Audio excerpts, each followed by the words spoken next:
ओम नमः शिवाय। नमस्कार दोस्तों, स्वागत है आप सभी का आपके अपने यूट्यूब चैनल खुशहाल ज़िंदगी में।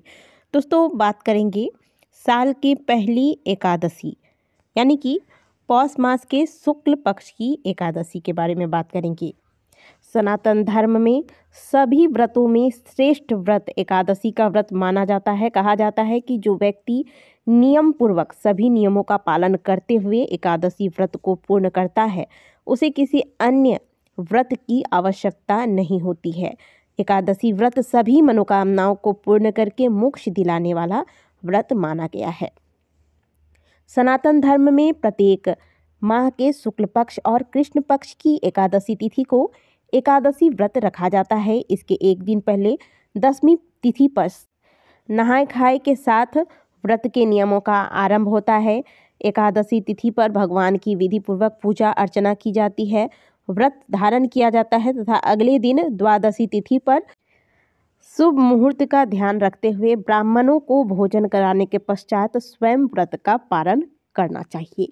इस प्रकार से व्रत को धारण करने से सभी प्रकार की मनोकामनाएं पूर्ण होती हैं। प्रत्येक महीने में आने वाली एकादशी के अलग अलग महत्व शास्त्रों में बताए गए हैं।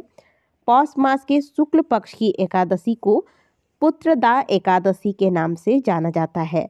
अब नाम से आप सभी जान ही गए होंगे कि यह एकादशी जो है यह विशेष क्यों है।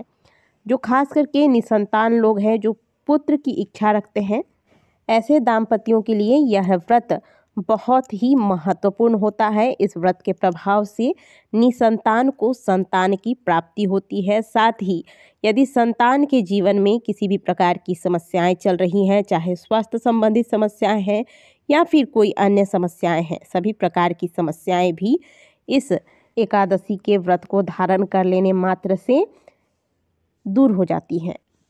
साथ ही साधक के सभी दुख संकट दूर होते हैं, अमोघ फलों की प्राप्ति होती है। तो आइए जानते हैं साल 2025 में पुत्रदा एकादशी का व्रत किस दिन रखा जाएगा, एकादशी तिथि का आरंभ कब होगा, समापन कब होगा तथा व्रत का पारण किस दिन करना होगा। जगत के पालनहार श्री हरि विष्णु को समर्पित पुत्रदा एकादशी तिथि का आरंभ 9 जनवरी को दोपहर 12:22 पर हो जाएगा और इस तिथि का समापन अगले दिन यानी कि 10 जनवरी को सुबह 10:19 पर होगा। तो ऐसे में उदया तिथि के अनुसार एकादशी का व्रत 10 जनवरी को रखना ही श्रेष्ठ होगा।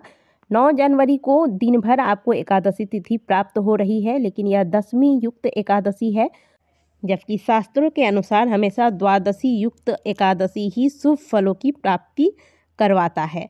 दशमी युक्त एकादशी के व्रत को धारण करने से पुण्य घट जाते हैं, इसीलिए सदैव द्वादशी युक्त एकादशी का ही व्रत करना होता है, जो कि हमें 10 जनवरी को प्राप्त हो रहा है।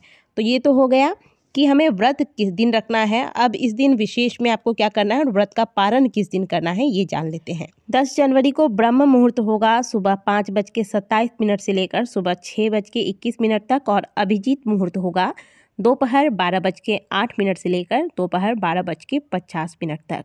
तो ये दोनों ही बहुत ही शुभ मुहूर्त होंगे एकादशी के पूजा को करने के लिए। यदि आप पुत्र की कामना रखते हैं तो पति पत्नी मिलकर आज के दिन भगवान विष्णु की विधि पूर्वक पूजा अर्चना करें।